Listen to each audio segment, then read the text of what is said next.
The Highgate Vampire was a media sensation surrounding reports of supposed supernatural activity at the cemetery in London in the 1970s. A group of young people interested in the occult visited the cemetery in the late 1960s, a time when it was being vandalized by intruders. On the night of Halloween 1968, a graveyard desecration by persons unknown occurred at Tottenham Park Cemetery in London. These persons arranged flowers taken from graves in circular patterns with arrows of blooms pointing to a new grave which was uncovered. A coffin was opened and the body inside disturbed. A stake in the form of a cross was drove through the breast of the corpse. Though the identities and motivations of those responsible were never ascertained, general consensus at the time linked the desecration to events surrounding the Highgate Vampire.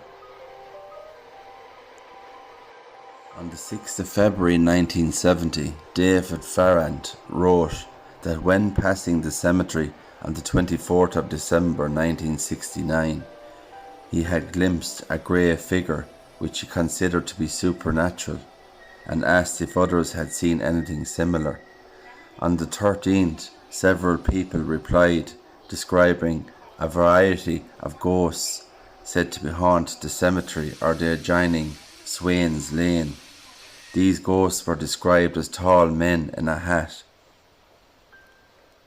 a spectral cyclist, a woman in white, a face glaring through the bars of a gate, a figurine wading into a pond, a pale gliding form, bells ringing and voices calling.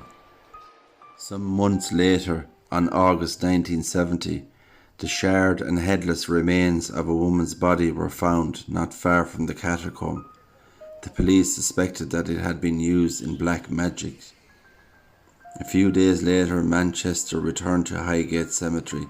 He claims that this time he and his companions forced open the doors of a family vault.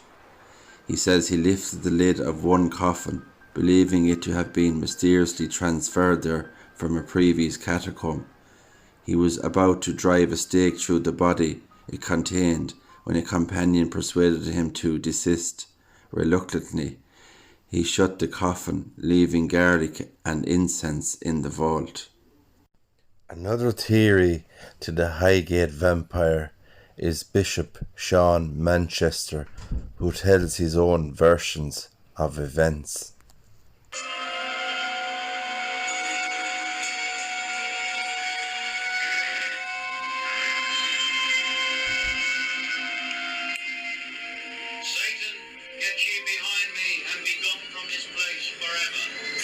What does a vampire look like? You speak, or you have spoken about the famous, what you describe as the famous Highgate Vampire. But briefly, I know it's a very long and involved story, because I've discussed it with you before, but briefly, what did the Highgate Vampire involve and look like? Well, the Highgate Vampire, when I first looked upon it in its tomb in the Lebanon Circle, in the center of the old Highgate Cemetery, looked like a several-day-old corpse, and had in fact been resting for some century or so. Not in Highgate Cemetery, but it had been in the cemetery for about a century, but it was some centuries older than that. But in fact it looked like, I suppose, a 3-day-old corpse. And I realized that this wasn't a being as we know it, either dead or alive. This was a demonic form, a manifestation from the dark world of the devil. Mm-hmm. Why did you realize that? What made you think it was a vampire and not just a 3-day-old corpse?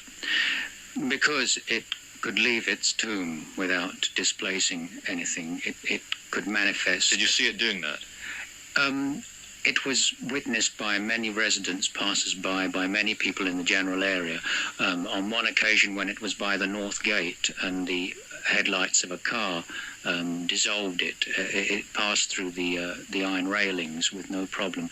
A corporeal body or a living person can't do these things, only a supernatural entity. So there we have it, guys. We have two stories from David Farrant and Bishop Sean Manchester of London, who shared their experiences of the vampire of Highgate Cemetery. Who knows who walks the cemetery of Highgate at night, who lurks behind a dark, shadowed corner. But it's certainly something to look into. And the story and legend of the Highgate Vampire. Does he rest in the vaults of Highgate Cemetery? Or is this just fiction?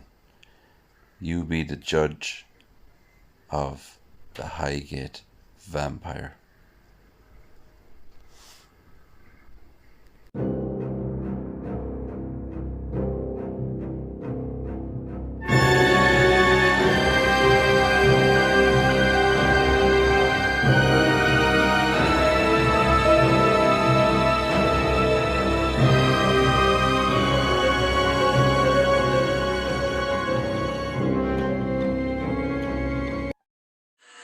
If you liked the video of the legend of the Highgate Vampire, please subscribe to the channel, give it a thumbs up and hit the notification bell.